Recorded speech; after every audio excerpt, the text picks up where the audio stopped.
go for it. And here's why, right? You don't want to be in the what if side of the people. And what I mean by that is, what if I had tried this? Look at what it is, what you have, if it's something new, do the research, calculate all the risks, know that nothing is guaranteed. Why don't you tell me a little bit about your background? What were you doing before starting on Amazon? What made you do this jump to become an entrepreneur? Absolutely. So I pretty much grew up here in LA. I'm from Armenia, but I pretty much grew up out here in Los Angeles ever since I was a kid, 8 years old. I have a wife and two daughters. So I've been in sales for most of my career, and I'm still in sales. I'm a realtor, and I still do that. That's my full income. I'd love to take Himla bowl liners to the level where it could be my predominantly income, and my focus will be on those. But unfortunately, the way it is right now, I still need to have a full-time job, so to speak, to be able to not only provide a living for myself and my family, but also to support the business, the company. I started this. The idea came about 6 years ago. I don't know if you had an opportunity to look at the product and what it is, but it's not the most common topic that people talk about. Unfortunately, I like to say we all do it, but we don't talk about it. It's a Himla bowl. The name is Himla bowl liners. What it is, it's a eco-friendly, biodegradable, dissolvable, and a flushable toilet bowl liner that's meant to be placed inside the toilet bowl, as opposed to a toilet seat cover that's on the seat cover. So inside the toilet bowl, I came up, and that is the idea behind it is, before doing number two, there's no other way of saying it. We all go. By placing the flushable liner inside the toilet bowl, it prevents human waste from staining the toilet bowl. So it prevents multiple flushes, saves water. It prevents the need to use a dirty toilet brush cleaner, so it saves time, and it prevents embarrassing situations, which is how I came up with it. Again, it's one of those, we all use the toilet, and I used the toilet once and left without even looking. And, my wife complained for years. I never really cared about it too much until one day I used it and left for work, and came home, and my 9-year-old daughter said, "Dad, there was an embarrassing stain inside the toilet." And it's one thing when your wife tells you, it's another thing when your 9-year-old daughter tells you. So I was so embarrassed. I said, let me go online, Google. There's got to be a liner I could put before, and not have to worry about flushing toilet multiple times, hoping that with each flush the stain goes away. So I've all the gazillion things sold online and Amazon. There wasn't one. I said, I cannot be the only person who's got this issue. And this is why I said, come on, there are certain things we don't talk about. Doesn't mean we don't have it, right? People generally don't talk about their problems. Doesn't mean they don't have them. People generally don't talk about their money. Doesn't mean they don't have them. And people definitely don't talk about their poop stains. But that doesn't mean they don't have it either. I jokingly say there's so many topics I talk with my friends and neighbors, whether it's cars, whether it's politics, but never once have we discussed about our poop stains inside the toilet bowl. But so that's where the idea came. I say, you know what? A serious thought at the time, and even now, I was watching Shark Tank, like with my family. I said, there's a problem. We have to come up with a solution. So that's when the idea came, and research. And so I spoke with my wife, and so let's make something. And that's how the liners were born, of this embarrassing situation. I was gonna say, why did you create this product? But you've answered my question a lot. Yeah, and that's pretty cool, because products that are produced out of a problem are the best products, because you've solved the problem for, like you said, that if you're having this problem, then there must be other people that are having same problem. And that's cool that you did some research. You checked if there was competitors. There wasn't any other people doing it, so you're like, I'm going to create this product. Did you do any other market research at the time, or was that your only research that you did? The market research that I did was basically just see if there's anything else, and there wasn't anything, which really surprised me. I said, so there wasn't anything anywhere that I could buy. If there was, I could have purchased it. I would have bought it. I would not have spent the money and time creating this problem, because I wasn't really looking to create anything. I was looking to purchase something that would solve the problem I was having at home. Since there wasn't any, that's where, watching Shark Tank and kind of gave me the idea. It's like, okay, if I'm having this problem, and you discuss with family and the close, people are having this issue, even though no one talks about it. So I said, well, it might be an idea to do something about it, solve a problem, right? I mean, some of the best ideas, products that are created is when they actually solve a problem. And the reality is, I never thought about this, but the Himla bowl liners solve two problems. I like to say Hinlobo liners solve two of America's number two issues. So they prevent poop stains inside the toilet bowl. And what I've later found out by reviews and people telling me is they also prevent splashback. So when you have the liner that goes inside, it prevents splashback. So it solves two number two issues. What I also found out we started, obviously, once we started selling and the reviews kept coming on Amazon, is I created this for my own, thinking it's home use. But I found out is, families travel up, they oftentimes they stay in a single hotel room. They share a bathroom, so they take it with them to their hotel room. RVers, I've never even thought about that market, but RVers are, that market, right? They started using that because it's, again, biodegradable, dissolvable, flushable, it's septic safe. So even today, I kid you not, today, every morning I check the reviews if there are any coming new ones on Amazon. There was a wonderful review by someone who's been using the liners for almost 6 years, 5.5 plus 6 years that I created it. It's like, wow, and that's what keeps me going, motivated, is because the repeat orders, the reviews that we get from customers, the feedback that encourages me, even though it's not to the level that I imagined when I first started this, but because the reviews keep coming, the positive reviews, the feedback, what motivates me to continue to work harder, promote as much as I can, do everything I can to get this to where I vision for it to be, which is sold all across retailers and whatnot, maybe even a partnership with one of those major companies. Yeah, you're speaking like a true entrepreneur, because first of all, we teach our audience all the time, to look for reviews and learn from their reviews. Your customers are the number one asset to your product, so you're really doing that, which is amazing. And you're getting very positive feedback, and that's awesome. And you're learning about different markets that are using your product, and that's a lot of insight. That's very insightful. And I'm looking here, it's called Hinlow Bowl. How did you come up with that brand name, and what is Hinlow Bowl? Does that mean anything? It does. One of the toughest things I realize is when you start a product or a company is choosing a name that could stick, choosing a name that could, and it was really hard. And I was kind of, my wife and I were Googling, like it's almost like Google, right? It has become a verb. Let's Google this. I wanted to come up with a name that could mean something. And Hinlow is actually means clean in a language that's spoken by a group of people in the Philippines, Cuidado, I forget the name. So it means clean, so clean bowl, which is exactly what the liners are designed to do. By using them, you have a clean bowl. So while it means something that most of us will not know what that is, but I wanted to make it look like a little catchy.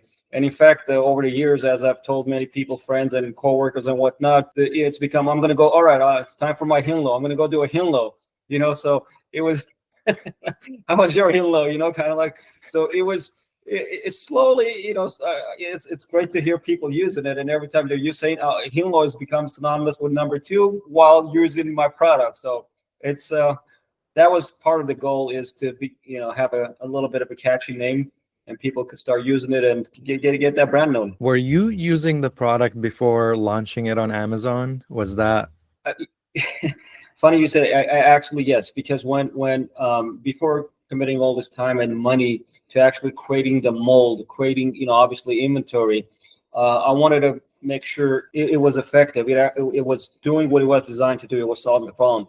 So when I first went to manufacture and, we agreed on the sheet of paper, I did exactly use those. My family, everyone I gave, I would literally cut out with hand dry it out and cut it out with the scissors and everything in the shape that it was eventually going to turn out to be, to see if it was effective. I like to say, just like a ship goes through sea trials to make sure if it's seaworthy, the liners went to, S trials to see what. So literally, I gave it to everyone. I would cut, a couple dozen and give it to friends, family, neighbors, coworkers.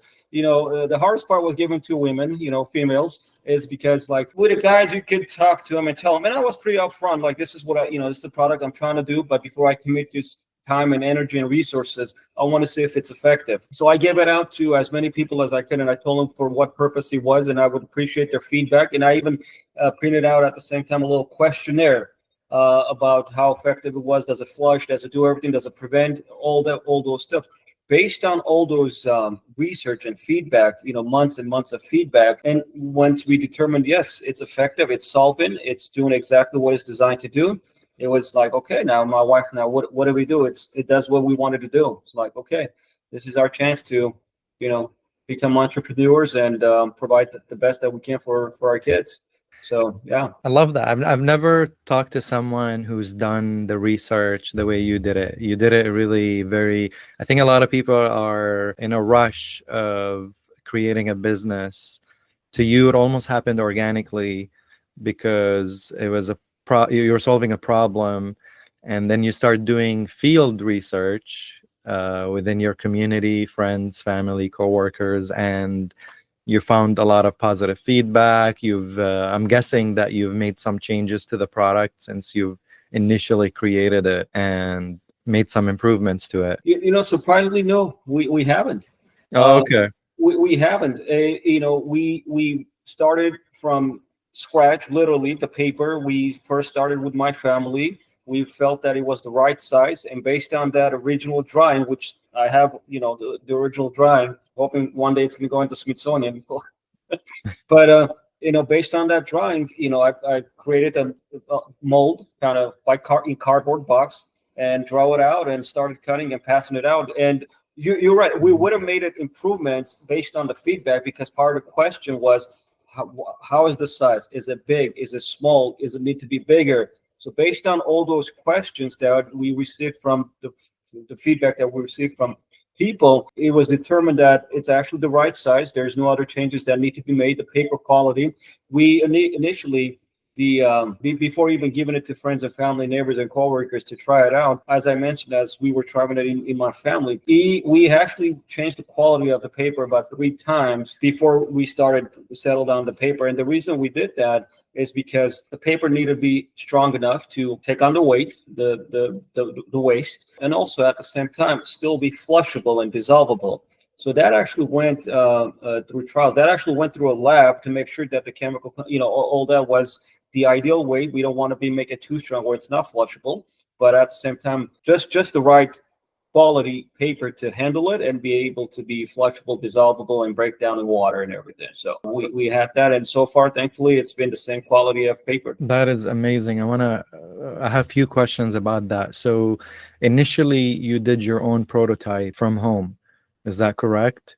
Correct. How did you create the prototype? What kind of material did you use? So the paper I used is what ended up being the final. So when I started going out to manufacturers, just kind of Googling what manufacturers are nearby and everything, I found, there's not too many, but I found nearby manufacturers. When I say nearby, within probably about a 50-mile radius, 100-mile radius from where I live in Los Angeles, and it was just the costs were astronomical just to even create one sample. It was too much. But luckily, sometimes we meet people by accident. I met this wonderful man, elderly man who actually manufactures, who's been doing his manufacturing of, he does manufacturing for different retailers, their in-store brands.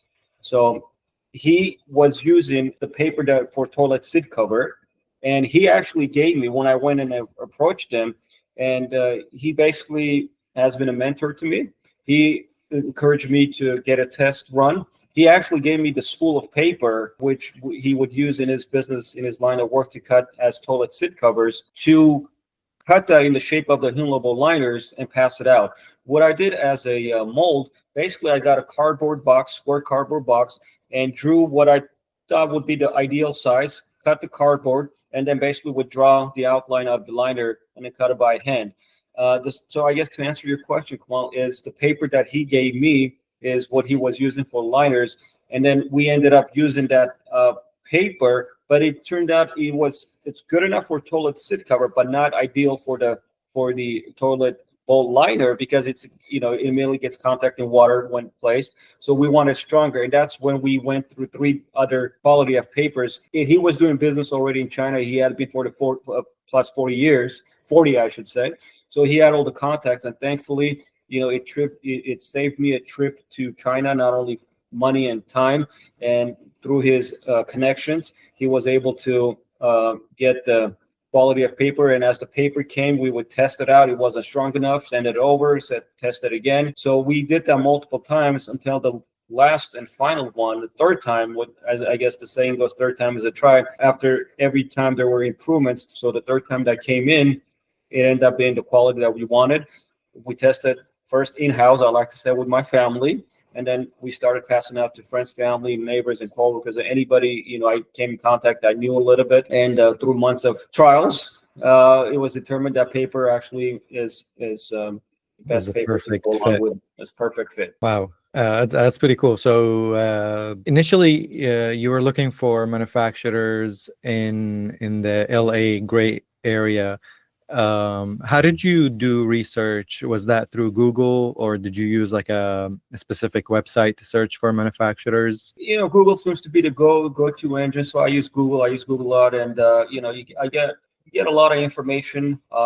And I went and I would meet with the whether it was the owners, managers, and tell them what my what I wanted to do, and kind of have them sign at the NDA. And basically everybody said it can't be done because unlike a toilet seat cover that they have a machine to fold them itself, and this one was the way it's folded and it's placed in a box, it was determined that it has to be by hand. And manufacturers here in the U.S., it was just going to be astronomical. Just to even create the mold for the actual mold was going to be in tens of thousands of dollars, $50,000 plus, not counting how much labor and time. And thankfully, this gentleman that I met, who already was doing business for the past 40 years in China, he had the connections, and he, like everyone else, he said the same thing. This is not a product that's going to be made in the USA. It's just not going to make sense. It's not cost effective. So he introduced me to his connections in China, and it is still folded by hand. All those 100 liners in each box and thousands of box, but it's just more cost effective that way.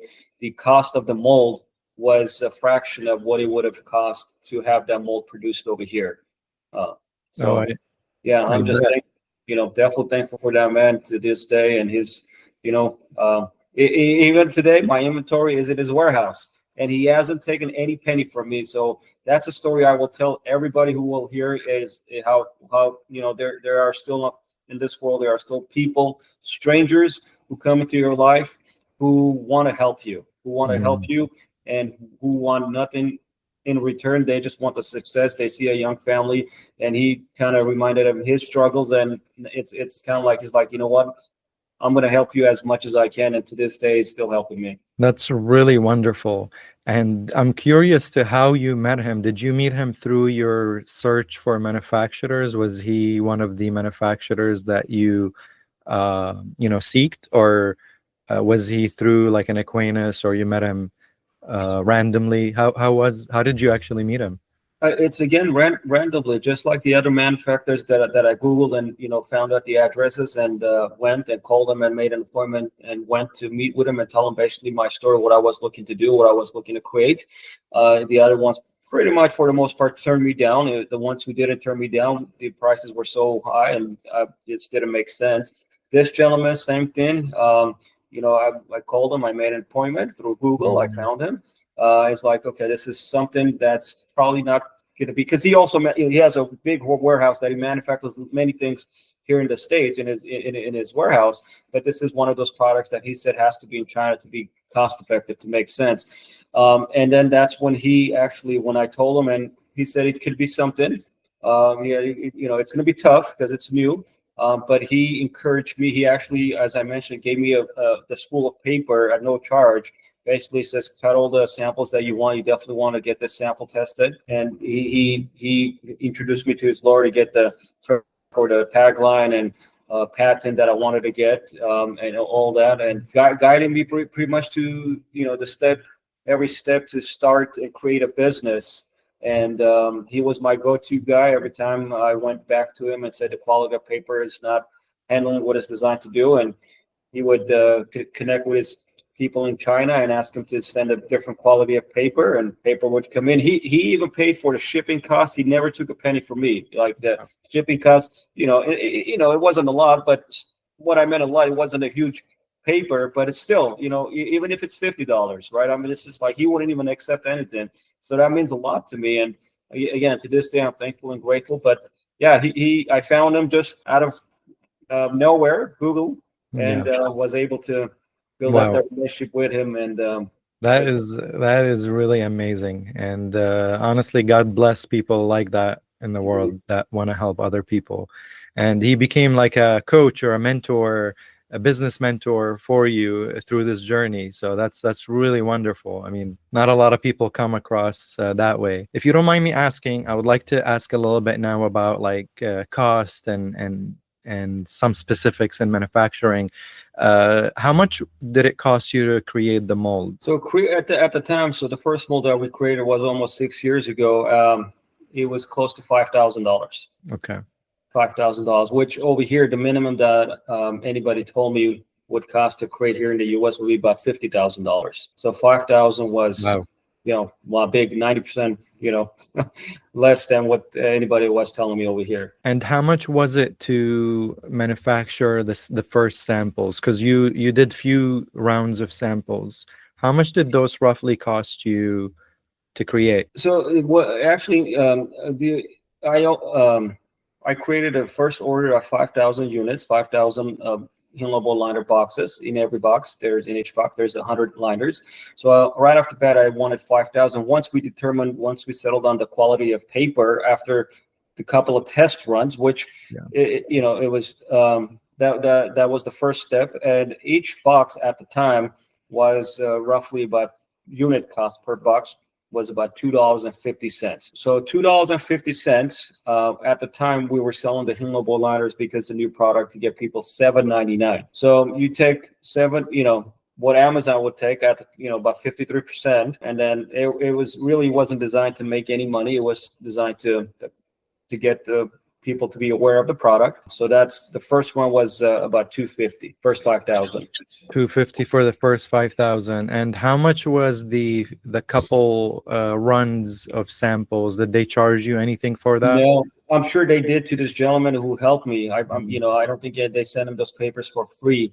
Not only the cost of the actual paper that they would send, but also the shipping cost. But this gentleman, it did not take any money from me. He wouldn't even tell me the cost. The only obviously the cost is the mold that I paid, and then obviously the inventory. But those is like those minor stuff, shipping costs. Don't even worry about it, Armin.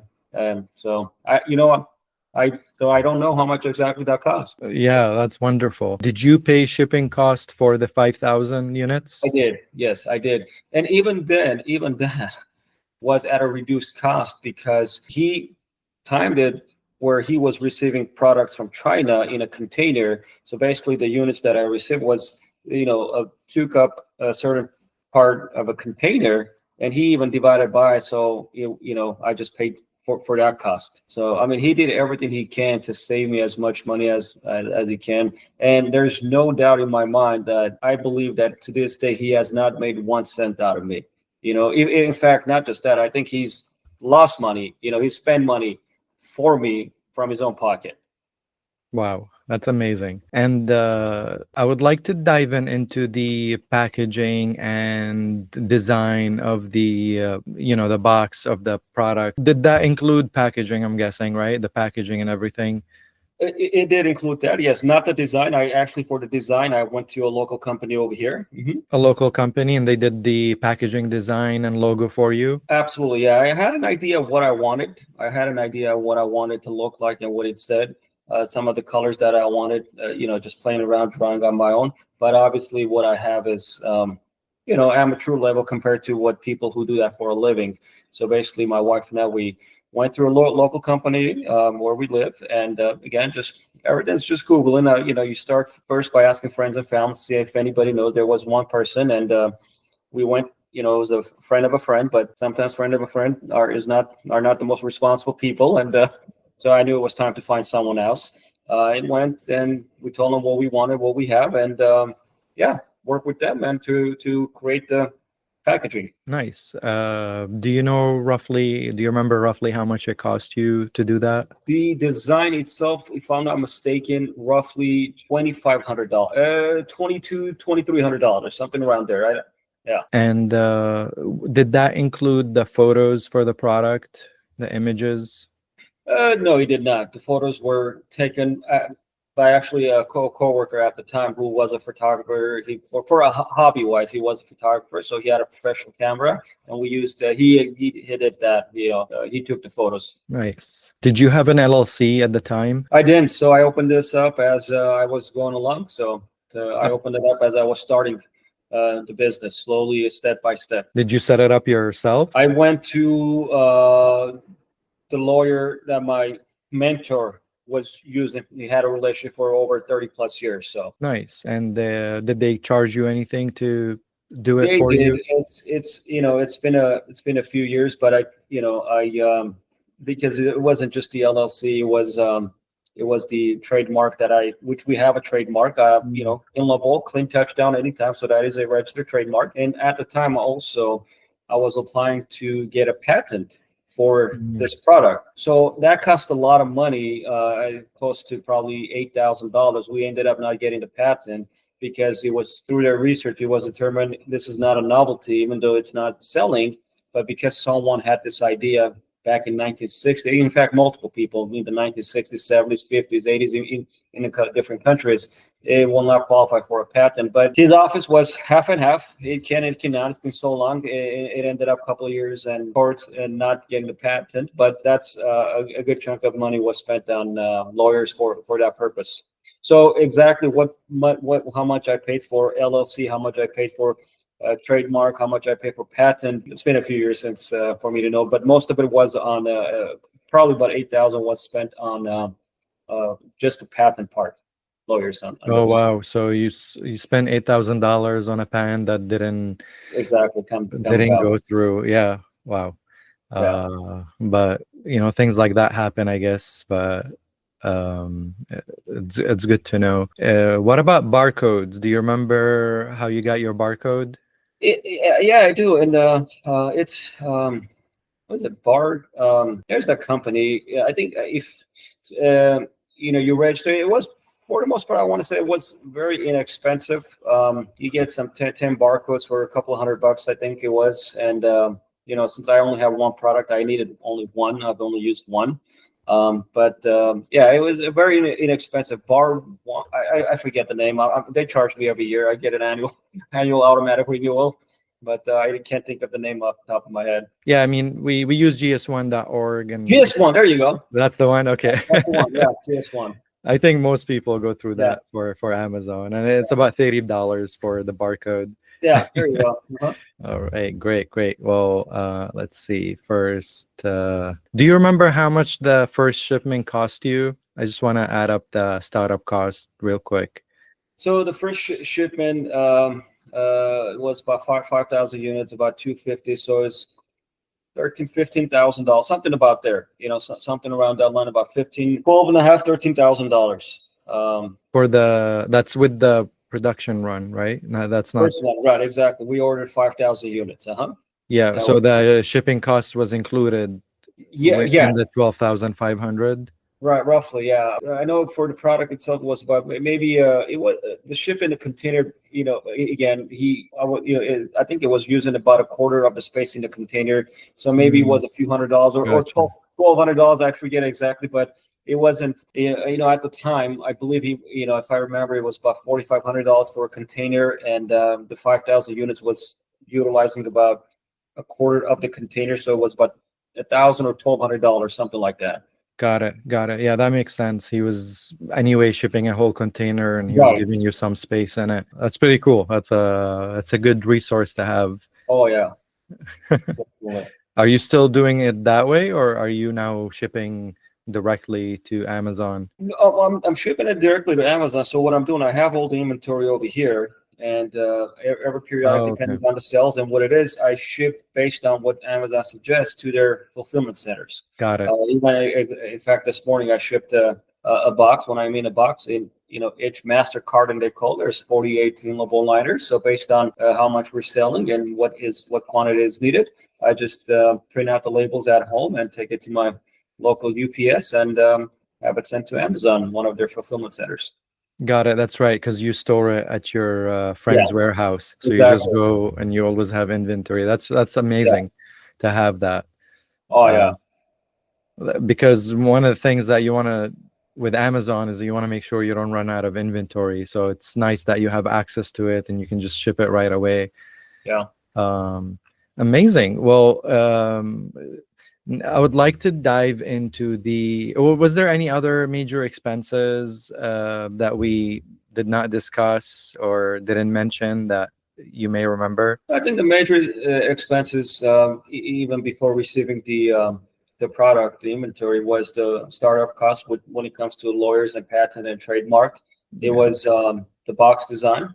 It was the website design. I think Mm. a little over $1,050 the website to get the website up and running. Obviously, we talked about the inventory. I'm trying to see if there was anything. Those were really the major ones that I could think of right now. Yeah. Got it. So initially, did you launch right away on Amazon, or did you have a different strategy at the time? No, it was Amazon. As soon as the product came, I had opened up the account. It was just basically waiting for the product to come in and take pictures and everything, and start. Obviously, I was, reaching out to companies, trying to see if the stores actually, whether it was Target, it was Walmart, Costco's, Bed Bath & Beyond. I mean, you name it. I was constantly going. In fact, I was also going visiting hotels. The problem was my timing was a little bad because as soon as my product came shortly after, I received. So the idea came in 2018 by all the research and everything. 2019 November, December is when the product came. In January, we all know what in 2020, early 2020, COVID hit. So it was basically kind of, you can't go and visit anybody anymore. And so it was a terrible time, not only for everybody, I'm sure, but especially when you're starting something new and you want to go and physically tell people about your product, whether it's retailers and offices, corporate offices locally and whatnot, or even hotels, right? Because I found out people like using them in hotels. So it was a not a good time to start a business and promote it. Yeah, that must have been really challenging at the time. I can't imagine how it felt. It was so challenging because we all, I wanted to, we would walk the streets, even neighborhoods or some neighborhoods. We created, like a sample of 10 of them. We would pass out for free that I had the, information and what it is and where they can order. It was so bad, people will not even take it for free. Wow. It was like they think they were going to get a virus, right? It Wow. was like, don't, yeah, seriously. And especially when some people found out it was, you're talking to them, it's like, where is this made? Oh, it's made in China. Take that away from me. Wow. It was new, and for some, so Oh, people I can't imagine. thinking that if they touch a product that was shipped, made in China, came from China, they're automatically going to get that virus. So, yeah, it was a tough situation. Yeah, it was some weird times back in Right. 2020 for sure. That was a very strange year for everyone. Exactly. And did you have any other like launch strategies from like social media or Facebook groups? I still utilize those. We do over periodically. We've kind of paid advertising videos. We've created some great videos. What I mean by great videos is professional. Hire actually a team of people who make social media videos, not only for Facebook, Instagram, but also for YouTube. There's probably over 100 videos on YouTube. Some few hundred views. Some have gotten tens of 90. I think close to 90,000 views. We've hired different models over the years to do, man and female, to promote it, to make it as funny and informative at the same time. You don't want to make it too funny. It's a product that could be made a little funny, but you don't want to make it too funny where people take it seriously. And you want to. So in a short time, you have to make it informative, funny, and for people are able to watch it for more than 2.5 seconds and find out what the product is and where they could order. So it's being a new product. It's a challenge to get it out there because oftentimes when people see advertising, no matter what it is, they know what it is. What, if it's a new product, new brand, it's different if they want to try it out. But when Yeah. something is definitely new inside the toilet bowl, that doesn't trigger with people. Like, why would I put Right. it inside the toilet bowl? Right. It's weird. It's different. It is. So that's been. I would say that's probably been the biggest challenge, is get people to understand why you would put the liner inside the toilet bowl. Yeah. People, you've been using the modern bathroom for probably 100 years, depending on where they live, but never once they had to put it inside the toilet. But when they go out to the public, and again, depending on where you are, they put it on the toilet seat cover. Mm. So, and this is designed for home use, for any embarrassing situations in family and hotels and RVs. So it's a different product, different purpose. Yeah, no, that's great. You're doing some customer awareness in the age of social media. It requires a certain skills and methods to get it out there for sure. I get that. And did you do that like from the beginning before you launched on Amazon, or did this come later? It just about the same time. Prior to that, I had no social media. I'm not, I think social media is great when you have something to offer and sell and promote your product. That's why I have social media. That's why I use it.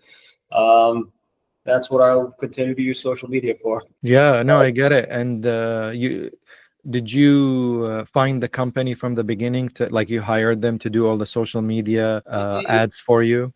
Initially, in the beginning, it was myself who was doing it, but I knew I needed assistance. I definitely didn't know enough about social media and what triggers and all that, so I did hire this company to go ahead and do it. Not only they went and promote and they advertise for you by the keywords and whatnot, but also they also had within in-house they had a kind of a production team that made videos.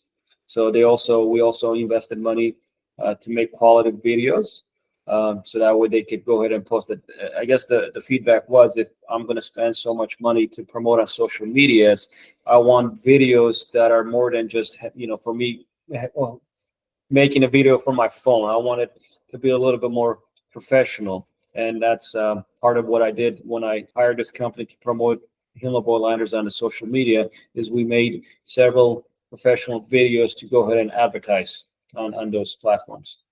Yeah, no, that's great. And would you mind sharing that company, for the audience who might be interested in doing something similar? Yeah, it is. It's actually recommended by a friend of mine. It's my goodness, I can't even think it off the top of my head, because the last time I used it was about 4 years ago. Mm. Is this something I can provide later? I just can't Yeah, think. that's fine. I mean, I just wanted to share it with our audience. If it comes to you, let me know, or you can share it with me later. Okay, absolutely. We can add it to the other video. But I think I get asked a lot of about these questions about finding influencers or like social content. That could be a good resource to help new sellers, who are trying to educate customers on their product and stuff. I think that would be a great resource.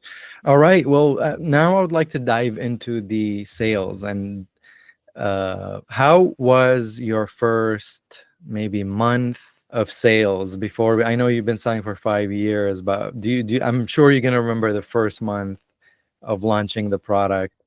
Do you remember how it was for you? How did the launch go during the first 30 days? I think very slow. Probably we sold within a month. I would say probably a dozen units. Okay. It wasn't one of those products where you put and all of a sudden, the website crashes and, everybody's buying everybody's going and buying. Well, it wasn't any of that. I get my notification on Amazon. Once sold, maybe, every 2 days or 3 days. And I was like, okay, are we getting there? And then another week goes by and, then you have those days where you have a couple sales in a day and you feel like, okay, now we're getting somewhere. So it started off very, very, very slow. It's still going slow. I mean, we're doing a lot more than that now, but it's still going slow. But it is growing organically. Every month we are doing better than the previous. Every year we are doing better than the previous. So that is great. And what keeps me excited is the fact of the repeat orders, who are discovering this product for the first time, and then they are ordering it again and reordering it again.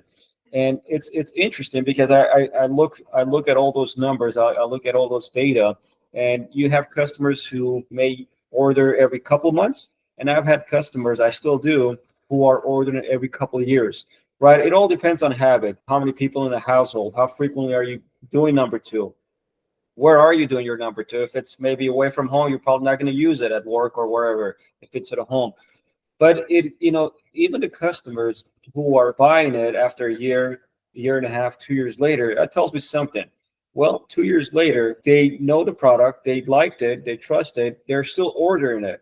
So that is what encouraged me. I've had customers who are on a subscribe and save, right? They order every few weeks, every few months, whatever their needs are. I've had customers who are ordering their 60-second time, Wow. and this 100 sheets in a box, that goes a little bit. I mean, even if you do the math, if you're using it one every day, that's going to last you for over 3 months. So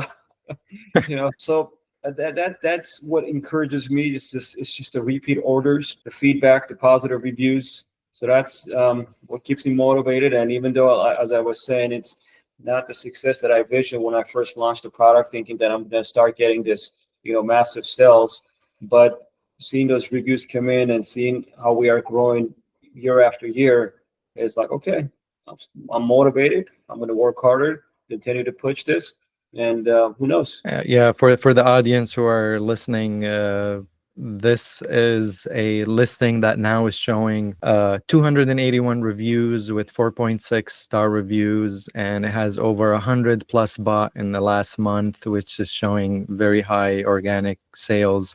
I'm guessing you're not using PPC, right? I am actually. So for the past 7-8 months, I've transitioned over the past 6 years. Yes and no. So I've started again back in November, and I'm spending $10 a day. So pretty much $300 a month on advertising PPC. Mm-hmm. Well, that's not bad at all. And do you know what's your ROI on the PPC? I should know that off the top of my head, but if I don't roughly know. All right.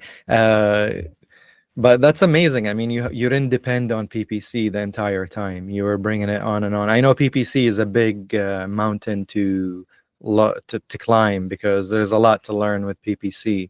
But it sounded the growth is organic, and it's showing that because of the number of reviews, the positive reviews. You got 4.6 stars. That shows like it's a really good product. Do you remember how much were your sales for the first year? First full year, because as I mentioned, this product came late November, early December of 2019. So probably I don't even know if we sold 20 that month. But the first year was about the first full year in 2020. It's like a couple thousand to a little over 2,000. The whole year? The whole year, yeah, it was. We were 2,000 selling units or $2,000? $2,000, because it was at the time we were selling for $799. Got it. $799. I'm trying to see if we sold. No, I'm sorry, it might have been 4,000. 4,000. So we sold probably about 500 units that year. 500 units. So Got it it. wasn't a lot, which was averaged about 40 units a month. 40 Got it. 40 units a month. So about 500 units at $8 a unit, $799. It's about 4,000. So right now we're in a couple of hundreds. Not life changing, but yeah. It's still amazing. I mean, I think anything over 50 plus units a month is successful. And do you remember your second year, how much the sales were? Doubled that. We doubled that. Yeah, Nice. we doubled that the second year, and then every year since it's pretty much at least a 50% growth. That's amazing. Mhm. And a lot of that was organic, as you said earlier. It has been, and in fact, up until about November, when I started this, PPC, $10 a day, so $300 a month, I hadn't used them any of that for probably good 3+ years. 3+ years I hadn't used this, so I said, it's probably time to do something. So Nice. And did you do anything differently going from year one to year two into year three? Were there specific things that you remember you're like, oh, I need to change this, or maybe something happened, you're like, oh, I got to learn from this, and going into next year, I got to do it differently? I really, no, I can't remember anything other than to make my videos that I would post on social media be shorter. Sometimes I would make them too long. And I guess part of it, the reason why it was a little bit longer than it needed to be is because I wanted to share a story, the reason what this is designed to do. So the difficult part was, the challenge was, being a new product, I wanted to be able to tell the story, or tell what the product is designed to do, but at the same time make it engaging, make it fun, make it, and that was a challenge. How do I do that without, not 40 seconds, not 50 seconds, but in 15 seconds? So I started having shorter videos, based on some of the feedback I would receive from people who would watch the videos like it's too long. Your stories are too long. Nowadays, people, well, not even 2 seconds. So, 15 seconds should be the max. If I think that would be the change that I made, was have on social media to make it, any video that I produced, not longer than 15 seconds. So social media was the biggest thing that you kind of focused on to create more customer awareness and generate more sales. Is your social media directing customers into Amazon? Yes, Amazon, Walmart.com, and also Hinlable.com. Oh, okay. What would you say are the biggest mistakes that you may have made and you're like, I wish I did differently? I know the patent was one. That was a big, major, costly mistake. And if you were in our community, I would have urged you not to apply for a patent before you launch the product. There's actually provisional patents that most people are not aware of. They only cost $70, and it buys you a year time to decide if you want to apply for a utility or a design patent. And I usually tell new sellers, I'm like, get that, because you don't know how this product is going to do, right? Right. And it kind of gives you a little bit of time, because a utility patent costs a lot of money and time. As I found out. Learned the hard way, but at least it's still like you've had a great journey and story. I'm sure you've learned a ton. Was there anything else that you've maybe it was a bit of a costly mistake along the way that other sellers can learn from your journey? I think some, maybe, and again, it's hard to know. Maybe having professional videos made in a company and whatnot. I don't know how successful they are. I know the views were there, so maybe it did the part, but the sales, tens of thousands of views on paper, on Facebook ads, and it was doing its job in terms of, well, the views are there. You get 60,000 views and 80,000 views, professional made videos. Why isn't that translated for sales? So I don't know if that was worth it or not. If spending all that $1,000 to get those videos made in this, if that was worth it or not. Maybe it was. I don't know. Maybe it created awareness, but if it was, it didn't translate to sales. We didn't see not even a spike, right? No, not even a little bit. Like, okay, now this video is out there. In a week, so many tens of thousands of people have seen it. Then why are we not getting just a tiny percentage of increasing sales? So, and the first one doesn't work out, so you spend a little bit more money get to the second one. So I think, had I known that right now, at least I probably will not have done those professional videos. Did you stop those now? No, it's been years. So we did this about 4+ years ago. As the product was fairly new, wanted to get introduction, but I didn't.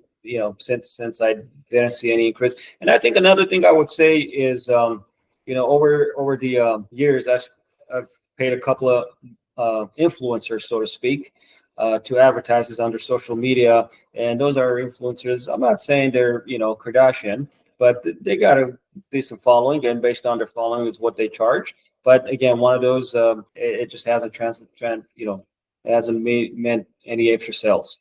Maybe if it was another product they were doing it would be different, but yeah, not this. So, how much did the influencers charge you? One of them was about $700, and she was from Canada, so that's about $3 million over there. That's a joke, kid. I love Canada. I've been there many times. That's a joke. We actually have Canadians buying this too. So. And I think one time was $1,000, another influencer. So 1,000. Again, this is not. I mean, it's a lot of money for me, but to promote and have an influencer advertise, it's not a lot of money in that sense. But you're thinking, okay, so maybe it's not someone who has 1 million followers, but they have 35,000 followers. So We get a little bit, and it's depending on what the influencer is. And oftentimes I try to be specific in terms of, because this is designed home use, household, one of those cleaning hacks, one of those influencers who have a following of moms and whatnot, family, and they'll spend less time cleaning the toilet after their, big kid, the husband, and the kids. But that hasn't necessarily translated into extra sales. So I think after a couple attempts with different people, okay, maybe this is not the product for an influencer, unless it's the right influencer, maybe J-Lo or Kim Kardashian, but who knows? Yeah, influencer marketing is a hit and miss, especially if the audience of that influencer is not specifically a good fit for the product. A lot of people assume if somebody has thousands of audience means that they're going to generate conversion for sales, but that's not the case, because if the audience is not in line with the product, it might not be a good fit. So a lot of times it's a hit and miss, but that's a good lesson, because a lot of people ask me, like, should I find influencers? Where can I find influencers? And I'm like, I'm not a big fan of finding influencers to promote, because it's really, it has to be targeted very carefully, because the audience of that influencer could not be interested in your product. So what's that? As I have discovered. Yeah, exactly. So like I can see how that that kind of reassures this this theory, or this idea of like using influencers is a good thing. And yeah, the media company, I mean, I can see as a new product, like it might be a good idea to put those videos out there to promote. I've seen some people find success in that just because it's a new product line. So it might be good for those videos to be running on YouTube or social, just to create some kind of customer awareness about the product. But that kind of strategy is more of like an organic, slow growth strategy. But you never know when it will hit, and sometimes the growth could be exponential. We've had a similar AJ, one of the people in the community who was doing TikTok videos about his product, and one of his videos went viral, and since then he's been really hitting high number of sales. So sometimes one video could lead into a massive amount of sales. Lastly but not least, what is something that you can say to someone who's new, who's listening, who maybe is thinking about starting their own Amazon business, or maybe a message that you would say to your younger self before getting started on the positive side? I would say go for it. And here's why, right? You don't want to be in the what if side of the people. And what I mean by that is, what if I had tried this? So 6 years later, it's still not the success that I visioned for the Himlo Bowliners to be. Sure, I had big hopes, and I still do. I think it's to have a reality check, right? You want to realistically look at what it is, what you have, if it's something new, kind of do the research before you jump into it. I think just not to hurry, do the research, calculate all the risks, know that nothing is guaranteed. It is a risk. It may not pay itself. Are you okay with that? Are you comfortable with whatever amount of money that you invest to get that started, whatever amount of money you basically put into the business to start? Are you okay with losing that money? Are you okay with all the time and energy and effort that you're going to be putting into that business and company?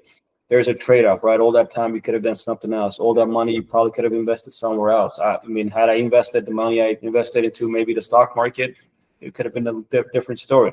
But here's what I would say. I have no regrets. Had I not done this, I would have been part of what if. What if it took off? What if it was a success? What if it, appeared on Shark Tank? What if this company, maybe Procter & Gamble, sees it and, comes up and wants to do a partnership, buys it out? It could happen. I don't know. I'm still trying for it. I'm still reaching out to the companies. So I think one of the mistakes I made was because I was excited to create something, because I was excited to finally work on building my dream. I think I had this sense that it was going to take off much earlier. Like it was going to be a big success from the start. This is a new product, revolutionary product inside the toilet bowl. It was. Well, that hasn't been the case. So just having realistic expectations, and just being okay with taking the time, being okay with if you're going to be losing money. You hope that doesn't happen, but that's a real possibility. In fact, research shows most entrepreneurs, startups will fail. Okay, and just expect that, expect the best, and hope for the best, but be also real about it, that it's very likely that it's going to happen. And don't lose your commitment, right? It's going to take time. It's still taking time for me. I mean, I'm still working at it. I'm still trying to promote as much as I can. Every opportunity I have to tell anybody about the liners, I do. My kids sometimes make fun of me because even I'll go to the beach and I'll have the box in front of me. I may not necessarily promote it to anybody, but I want them to see what I have. I'll wear my company shirt, and whether it's the post office, anywhere. What is Healable liner? Let someone go on social media. If something, an extra sale could come out, just the fact that I have my product with me, or a shirt, let it be, without me actually telling anybody. Just be okay with that, and don't regret it. Have no regrets. I have no regrets. Okay, I spent tens of thousands of dollars into not only starting the business, but also going forward, because there's still costs, right? There's website maintenance costs. There's still annual insurance costs. There's still every once in a while you want to advertise it and maybe pay for a professional video. So there's still some costs associated. Definitely not nearly as what it was in the beginning, but there's still some costs associated to it. Am I making money? It's not life-changing, okay? You all know how much. I mean, you could see by Amazon how many sold last month. That's a pretty good, number. So it's not going to change my life anytime soon with those numbers, but there is a hope. So if there's anything, in short, anything I could say is, if you have an idea, if you believe in yourself, if you believe in what you're doing, go for it. Do the research, do the math, and be okay. Be comfortable with it. If it doesn't work out, you will not be one of those people. Even if it doesn't work out, what if? So that's the message that I have. Have confidence. Go for it. Thank you, Armin. I appreciate that. That was really powerful. And I think it's great to have a mentor. For those who don't have mentors, you got lucky by finding a friend who helped you throughout this journey. This is why we launched our channel, and we help everyday people to launch on Amazon and with the best odds of success. I've made many mistakes myself, and I don't want other people to make them. So I try to teach and spread information about what to avoid, what mistakes not to make, and how to have the best odds of success. So thank you for coming on here and sharing your journey and all your insights and lessons and mistakes with our audience. I think a lot of people will find this very, very useful. And thank you for meeting with me. This was great. Well, thank you, Kamal. Thank you for the opportunity. So I really appreciate that too. Thank you.